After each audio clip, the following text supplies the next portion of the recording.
Hello semua, nama saya Rajesh, saya ahli biasa bersama. Dalam video series of this video saya nak jelaskan secara terperinci sikit lah berkenaan dengan agenda-agenda yang dibawa oleh Parti Bersama. I think it's important yang semua orang di sini faham bahawa saya bukan wakil daripada Bersama HQ. Saya hanya ahli biasa dan I terpanggil untuk buat video ni lah sebab saya rasa banyak orang masih tak mengenali and don't know what's the agenda and what's Bersama is all about. So I think that's the reason. The video format is going to be English campur dengan bahasa Malaysia, and I will try to keep it short lah, tak panjang sangat. So I akan pecahkan ikut setiap agenda lah.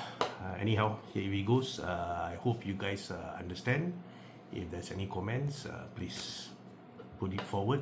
Kalau saya salah ke apa, so please bring it forward so that we will know what's the right thing to do, so to speak. Alright, one of the first agenda dalam 12 agenda yang Bersama ada, yang saya nak utarakan di sini ialah pendidikan percuma awal universal. So the keyword is percuma, universal and pendidikan awal, prasekolah lah basically.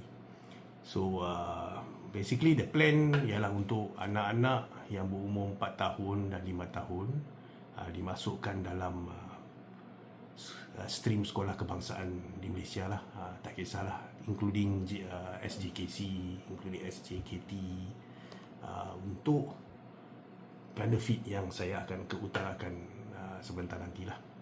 So program ni ialah ia percuma dan ditanggung sepenuhnya oleh kerajaan.